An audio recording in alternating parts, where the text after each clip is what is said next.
Hello, my name is Connor, And I'm Jason. and you're listening to the Amazed and Perplexed podcast.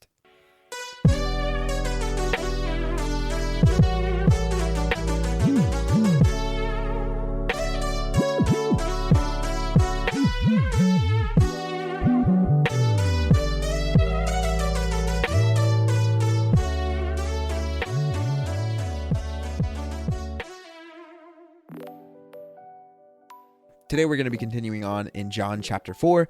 We're going to kind of skip around in the verses, but it'll make much more sense narratively to tackle the specific verses we tackle today. Yeah, we're wanting to follow the through line of Jesus' interaction with the woman, and that's not to suggest there's not valuable conversation that happens between Jesus and his apostles, but for the purposes of our time, let's just say I'd be amazed and perplexed probably by every other verse in this context for a variety of reasons, but we're just going to follow the story as it pertains to the woman that we've been discussing, Jesus and her interaction over these last few weeks. So I'm in John 4, and Jesus basically just said, I am the Messiah, I am the Christ. His disciples return, and there's an awkward break in the action, and then picking up in verse 28. Then, leaving her water jar, the woman went back to the town and said to the people, Come, see a man who told me everything I ever did. Could this be the Messiah? They came out of the town and made their way toward him. Now there's a time break here because then it goes back. It's like, meanwhile, back at the ranch, Jesus is talking with his apostles. In verse 38, or rather 39, it says this. Many of the Samaritans from that town believed in him because of the woman's testimony. He told me everything I ever did. So when the Samaritans came to him, they urged him to stay with them, and he stayed 2 days. And because of his words, many more became believers. They said to the woman, We no longer believe just because of what you said. Now we have heard for ourselves, and we know that this man really is the Savior of the world. So in thinking through that interaction, Connor, what amazes you about this section of Scripture? So if you've spent any time around in church leadership or volunteering on a Sunday morning, you will probably know, at least in the American church, what it's like for a church on Easter morning. And I've been around and I've worked in churches where Easter morning was like the Super Bowl. It was the biggest thing. Everything had to be exactly right. You know, the music had to be perfect. You had to practice every song 3 to 4 times. We had to have the really attractive greeters greeting visitors, not the ugly ones. I was the ugly one. No. I'm mostly joking about that. But the signage had to be perfect. The handouts that the members were supposed to give to invite people to Easter had to be, the most stylish ones on the block.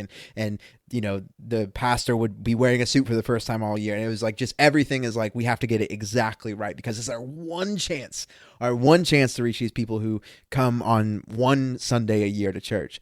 And what amazes me about this situation, it's an awkward impromptu gathering that converts some of the most unlikely believers that you could come up with as an Israelite. I think about when we think about how we impact people, how we get people to believe in Jesus, there is this sense that, man, I have to have all the right words. Even in this podcast, I feel like when I'm talking about Jesus, like I'll go through and cut my sentences to sound better. I'll like cut and paste in different parts so that I will sound smarter so that maybe more people will be more impacted. And there's nothing wrong with getting our wording right or getting, how we come off as right. And there's nothing wrong with, trying to do well on Easter Sunday. But there is this sense I know in myself, and I've seen it a lot in churches, that to get believers or to have people see who Jesus is, there can't be the awkwardness. There can't be the ugliness. There can't be the weirdness that naturally comes about in any community.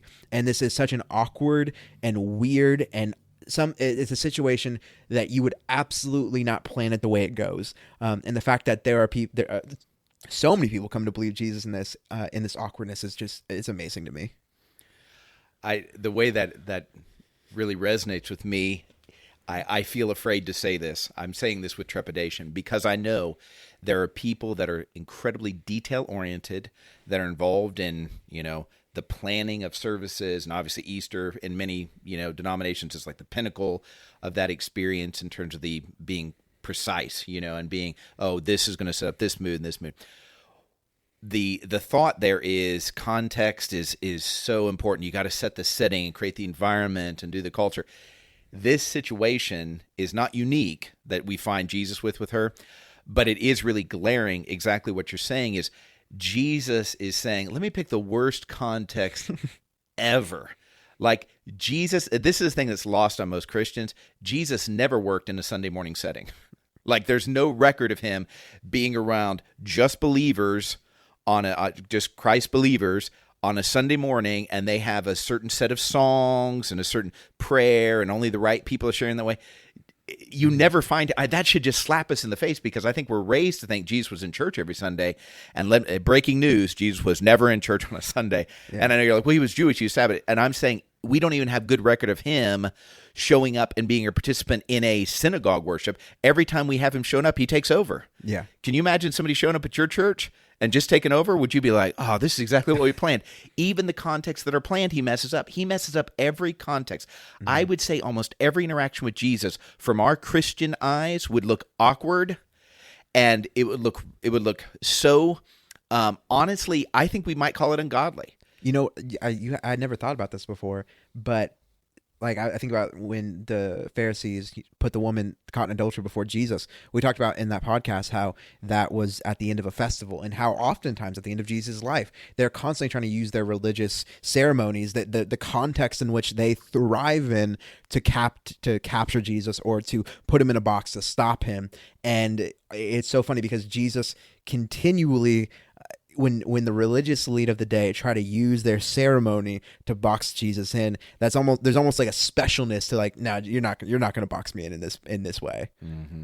I think you're absolutely right, and that's the key. And why I feel concerned about me sharing it that way is, I think God gives you the personality you have. So for those that are wired to be good planners and be creative, do that. Don't hear me say that. But when I'm working with my giftedness, I am almost one small step away at all times from trusting in my giftedness over trusting God's Spirit to work in the moment.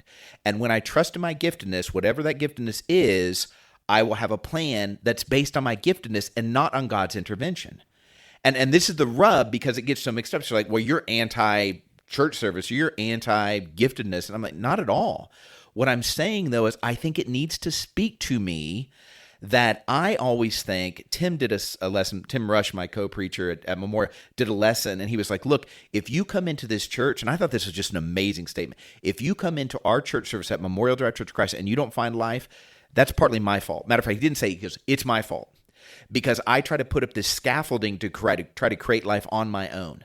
Like he's advocating for us to die to ourselves, or more specifically, Jesus is continually calling us to die to ourselves, and we're continually trying not to create a system where we don't have to. And he's saying, like, while he's saying this, he's dying to himself, because no preacher wants to admit, I'm trying to create life on my own. You know what I mean? And I think that's very much what I'm getting at here is, we have to keep noticing that even in the book of Acts, they don't have a regulated. This is not an anti-worship leader. This is not an anti-preacher. This is not an anti-church gathering. But they do not have an organized approach to doing that. There's never presented an organized approach. Yeah, when you see organization in that context, it's like the organization comes with, how do we best meet the needs of the poor and the people who need help? Right.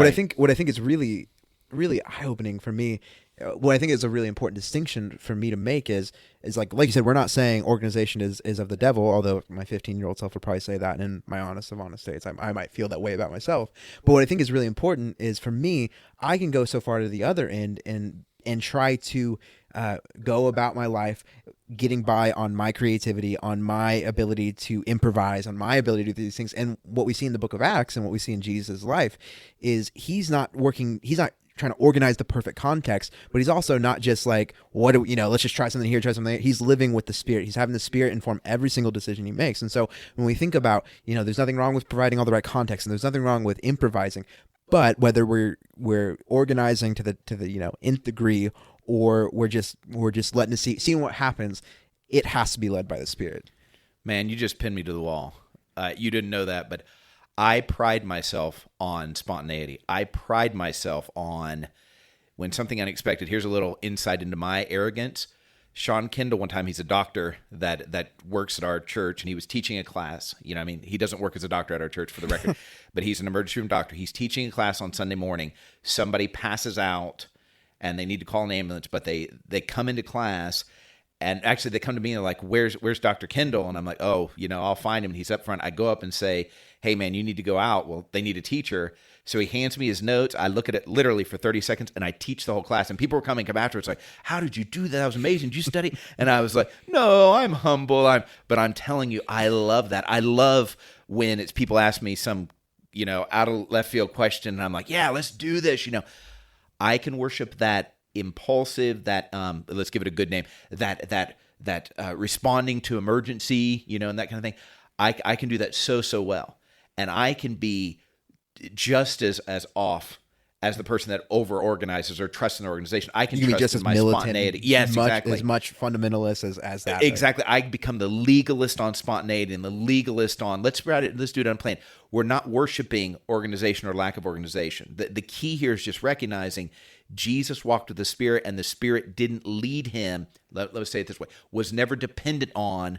It's got to be the right structure, got to be the right approach, got to be the right context. And I think a good example of that is this is just a completely spontaneous event that happens, but we know through the different gospels that there are these little tweaks that happen in parables, that these little tweaks and happen from these stories that occur in multiple gospels. And a lot of scholars believe that it's not that those were wrong or that maybe the author was changing them to fit their narrative, although that's a whole nother thing, and maybe we should do that sometime about inerrancy and what it is and what it isn't, because I'm just fascinated by that. But anyways, getting back to what we're actually talking about here now, a lot of scholars believe that the differences are the writers of the Gospels recording the parables at different points in the ministry of Jesus. So Jesus, he tells a parable, and then he realizes, hey, the next time I'm speaking to these different people, I'm speaking to these other kinds of people, I need to switch it in this particular way. Or I'm telling the story, I'm preaching this message, I need to change it, tweak it in this sort of way.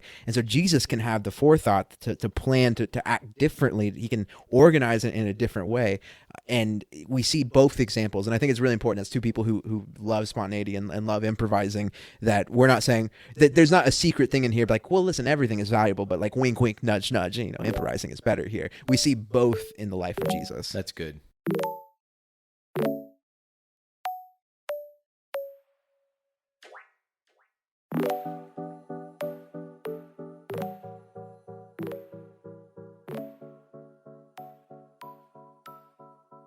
That is really good. So, Jason, after all that, what amazes you?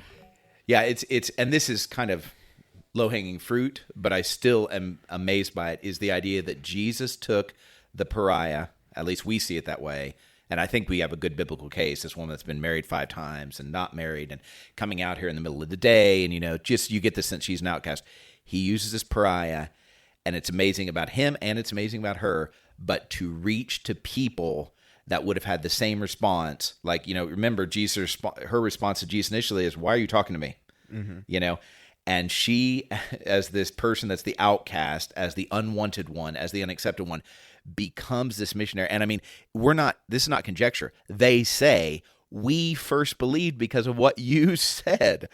I mean, how powerful of a testimony is that? But now we don't just believe because of what you said. In other words, we're building on what you did in our life.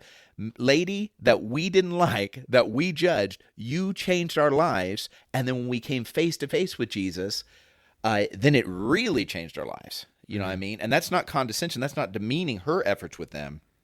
They're saying, we believed both because of what you said, and now we believe even more with our actual interaction. And that's the dynamic of witness, is or testimony.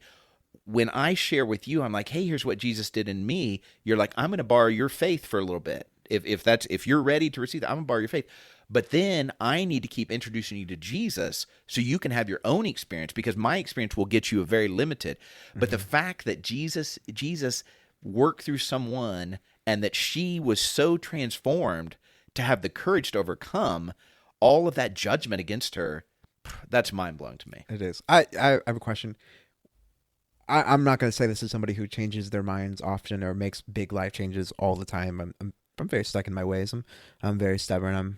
I don't know what I was going to say. I am after that. But yes, I'm a very stubborn individual. But I think about times when I've changed my mind on something, or somebody has convinced me of something. And it's almost always somebody that I have like a high degree of respect for. It's somebody that like I see as like above me, or I see as somebody who has authority, or not authority over me, but authority over a situation, over knowledge, over whatever it may be that I'm changing my mind in. My question is you, Jason, and you listener, when you change your mind, when you shift your perspective, where is it coming from? And when you think about things that you could change your mind on, or you think about things that you are evolving on, does it even enter into our minds that it could be the least likely person that would do that thing, would help us move in this new direction? Yeah, I think why I change my mind is it's a direct correlation to, am I really wanting to learn something? So when I'm in an argument with anybody, or tension with anybody, I'm just owning I don't want to learn from them most of the time, you know. And when I decide, let's say I'm convicted by God, wait, I'm a disciple. I need to be a learner here, even from this person I dislike or I feel like is somehow inferior to me in their perspective. There is great tension in me because I think the devil wants me to feel like, what? Oh, so they're going to get their way? Mm-hmm. This person that hasn't put in near as much study or work than you? I'm reflecting actual conversations I've had this last week with people, and I'm like, oh, man, I hate that. If, on the other hand, I really want to learn, I'm telling you, and this is the truth, I always learn. Always. It doesn't matter who's talking to me. And I think the key here is I've got to disconnect. So you say something that I'm totally opposed to, you know, and I'm like, oh, I sense it, that tension, and oh, what do I need to do? And especially for recording, what do I need to say to clean that up, you know, kind of thing. But if I can disconnect from Connor's not my teacher, and I'm not Connor's teacher, Jesus is our teacher. God is our teacher. The Spirit is our teacher. And he will use Connor in this moment if I choose to learn, if I'm open to listening. And that to me is the dividing line on me. It's not who. Now, the reality is if I really respect someone, I will be more likely to listen because subconsciously I'm saying this is a smart person, a person I want to be like, so I'm going to learn. But I think I don't have to wait to get to the respected person. I can create that in any environment if I think God will teach me through this person. Yeah, and that's something we're so naturally against it. You have to be constant. I'm sure it's something you've been constantly submitting yourself towards. It's something you've had to work on for most of your life to this point. This happens like in the blink of an eye. This happens, you know, in the course of just, you know, a few verses for all these people. They view this woman like as the lesser than. Whoever that person in your mind is, you're like, oh yeah, I would never be convinced by anything of them. This is that person for these Samaritans. And the fact that it happens, like for us, it's an ongoing ritual that we have to practice over and over and over again, and we have to submit over and over and over again. And for it to be such a massive change and for it to be such a massive shift in such a short period of time by the least likely person, man, it just, I do feel like sometimes Jesus is just showing off. So yeah. So that could be its own perplexing dynamic. Like, talk about Jesus' motivation and how's that go? But what does perplex you? Yeah. And I could talk for ages. I think there's some very specific stories where I think Jesus is showing off and having fun. And when I say showing off, I don't mean like in some sort of pompous way. I mean in like having fun and being. Watch God. Yes. Watch this. Yes. Yeah. Yes. Yes. Yeah. The thing that perplexes me is that when this woman shares her testimony, the thing that convinces so many people to believe in who Jesus is, to borrow her faith, to, you know, like what you were talking about, is that the woman says, he told me everything I ever did. And that's the thing that is like for them, it's like, oh, it's, you know, that's it. That's the thing that we're changing our entire lives on. We're viewing this woman as somebody we can now esteem, as somebody we can now value her opinion on. It's that fact. And the thing that Jesus knew about her was that she was like, you know, going through this horrific situation, that she had, you know, these men that she had been with, you know, we talked about last week, whether her choice or not her choice, or forced into it by circumstance or not, or whatever. These things that are shameful, these things that she wanted to hide, that she didn't want to be a part of, like her daily conversation at the well. The fact that God can take something like that, this place of shame, for her, and now I'm just talking about it, I'm like, oh my gosh, it's amazing. But when I started thinking about it, it was really perplexing that this place of shame for her, this place of this knowledge of what her life was, the fact that Jesus knew what that was, is the thing that draws people to him.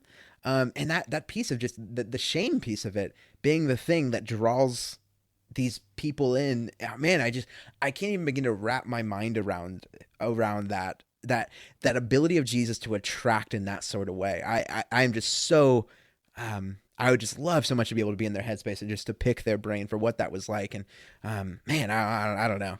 I totally with you there. I would say it just a little bit different. So first of all, there are certain times that we know we don't know everything going on in the situation. You know what I mean? The conversation Jesus has with this woman, though, seems very sequential. In other words, you don't look at that and say, oh, and then he had a 20-minute conversation on the side, because it gives you actually time.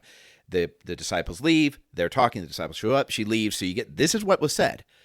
So imagine if you and I were talking and you said, Jason, here's something I'd like you to do. I'd like you to produce this thing that would represent purity and beauty. And I'm like, oh, I don't have that. And you're like, yeah, you're right, you don't have that. Here is all of your, not even all, here is a section of the deepest painful reality of your life that we would perceive would be shameful. And that's it. And she goes, I don't have a husband. He goes, yeah, you've answered right. Here's the reality. You're answered right. And then she changes the subject, and now they're talking about things that aren't about her life. People say this about worship, and, they say this guy's going to come, I'm he, and that's it. You know what I mean? How in the world is that he told me everything I ever did? And I think there's one thing I do understand, which I think is tremendously beautiful, and there's one thing that I'm completely perplexed by. The beautiful thing is this. We tend, even today, and I think it was a worse thing because they were more legalistic than most of us are today, but we tend to believe that our whole self-identity is about our mistakes. It's consumed in our mistakes or the bad things that have happened to us. I talk to Christians all the time that they get, oh, I'm a sinner, they'll get that, but they will not allow themselves to lean into, and I'm also an overcomer, and I'm also a child of the Most High God, and I'm also a masterpiece of God. They won't do that. God is very adamant. Here's who you are. Here's who you are. Here's who you are. And we're like, yeah, for other people. And even just truly, genuinely saying, God loves me more than I've ever loved anybody in my life. Few people, in my experience, can just say that authentically and honestly, because we believe, if you really want to sum us up, think about our most terrible things, our most terrible patterns, and that's who we are. So the beautiful thing there is, we get insight into the human experience, is that Jesus is able to go to her worst, most shameful part, and he doesn't shame her about it. He's able to lay it out there. It actually takes the power of the shame away. The perplexing thing to me is, how do we apply this? Yeah. You know what I mean? Like I sense, oh, you're an alcoholic, and I'm like, tell me about your lack of addictiveness in your life. And you're like, no, I don't have an addiction. You're right in saying you don't have addiction because you were an alcoholic for 10, you know what I mean? Yeah. How to use this? Because this is what we steer away from, because I believe in my heart of hearts that if I know of your sin, I show you grace by not talking about it. But he goes the opposite direction, hits it head on. Now, again, there is that mystery piece. I'm reminded of Nathaniel in 2 chapters ago in John, where maybe the first chapter where Jesus said, hey, I saw you under this tree. And he's like, how did you know that? And he's like, you're amazed that I said I saw you under a tree. You're going to learn a lot of stuff here. But there is that mystical piece that's at play here, where it's like, how would he know that? She's a stranger and he just got to town. So I don't want to discount that supernatural dynamic, but I also think the reason the transformation isn't that he knew the bad stuff about her, because everybody else knew the bad stuff about her, because it's a small town, blah, blah, blah. But it's that he was able to say it in a way that was actually redeeming as he said it, and that's the perplexing part.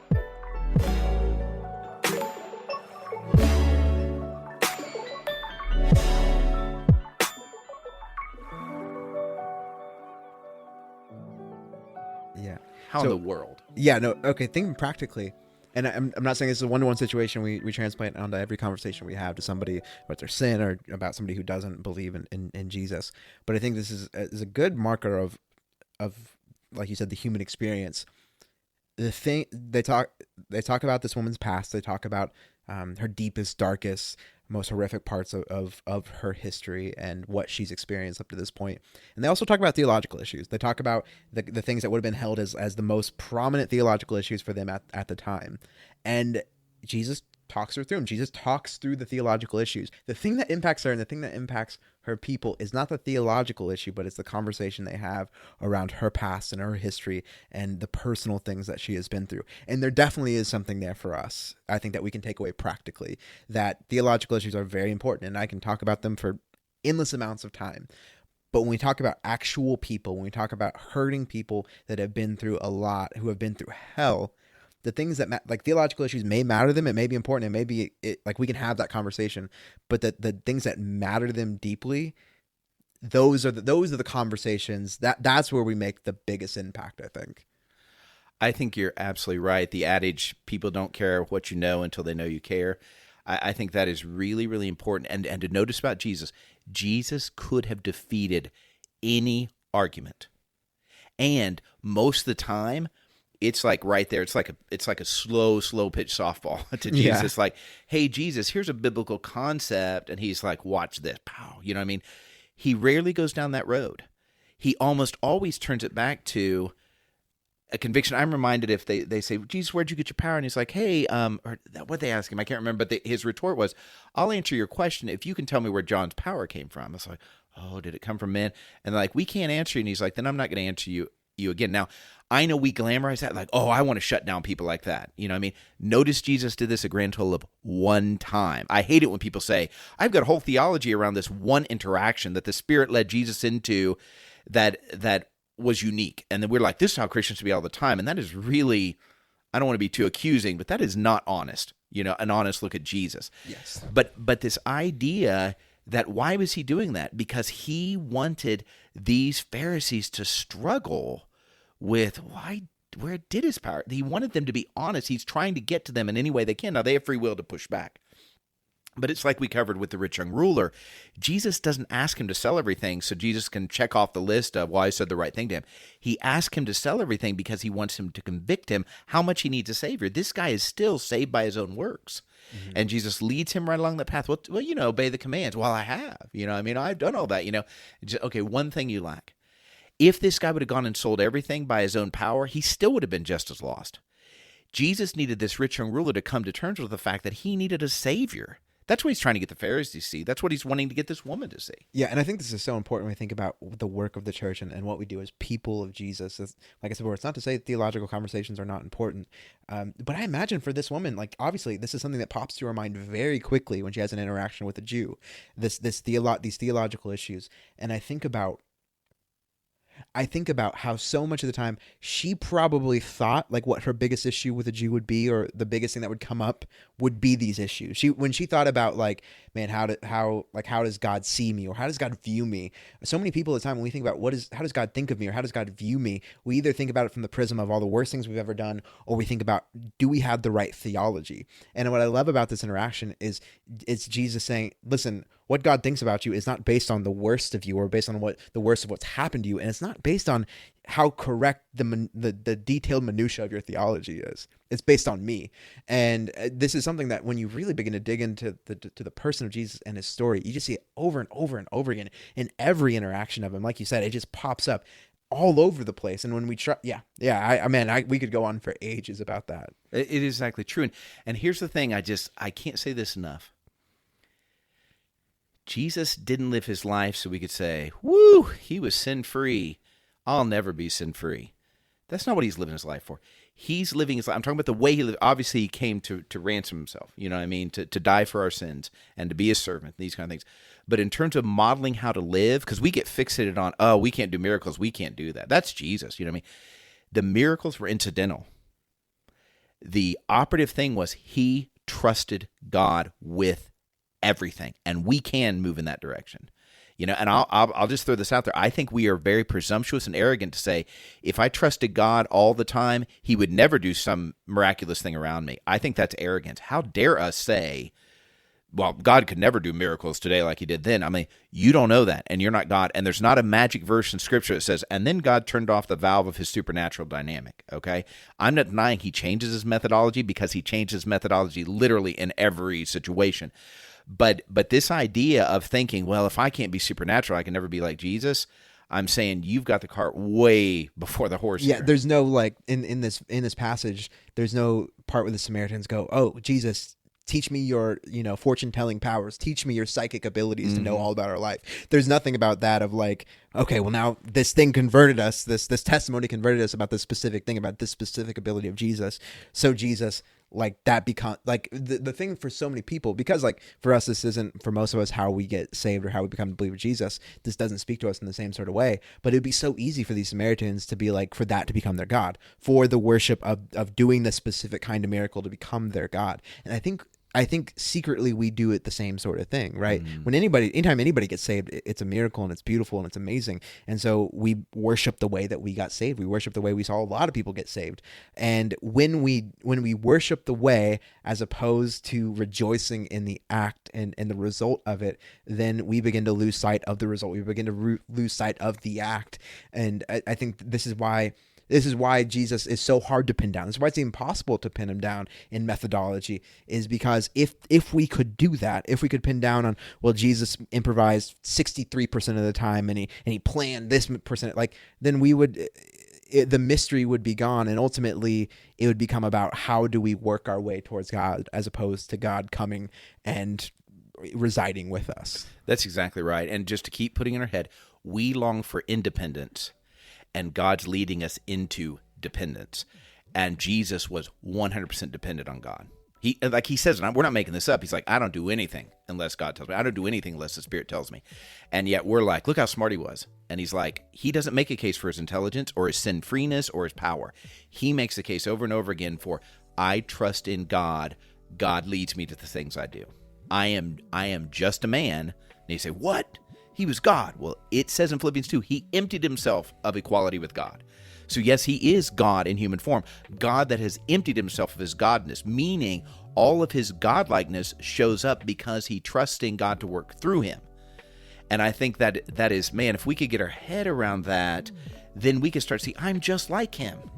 I have access to the same Spirit and the same power. And we immediately go to, well, are you saying we could do miracles? I'm not saying we could know what we could do. I'm saying, do you trust God or do you trust your reasoning about God? Because those are not the same. Mm-hmm. And this is the part that I think stifles Christianity, the life of the church. Now, keep in mind, Jesus is building his church. If I do it right or if I do it wrong, Jesus is building his church. That's not the question. The question is, will I participate in the church that Jesus is building? And that's always the question before us. And this is a key to it, is recognizing, we've made this case, but kind of in summary, Jesus didn't need the right context. He didn't need the right audience. He didn't need the right appeal. He didn't need the right words. He needed to trust God. I'm not convinced. Now, it says he had to go that way, and we know geographically he did not have to go that way, and culturally he should avoid going that way to go to Samaria. But I think it's much more likely to read it as the Spirit said, you need to go this way. I don't think he knew, okay, I'm going to run into this lady. And if you want to make the case he did, that's great. You know what I mean? But I don't see evidence of him saying, and now I'll talk to this lady and I'll say these words and she'll say those words. Because now you're dealing with constant omniscience, all knowingness. And it's that idea that you don't see evidence that he's making the appeal based on his omniscience. He's making his appeal based on trusting God to lead him through each and every situation. And if we want to do a podcast on that specific dynamic, we can find certainly passages that deal with that. But that makes it so much more accessible to me. I can do that. I can trust in God, and allow him to lead me. Thank you for listening to the Amazed and Perplexed podcast. Grace, peace, and love.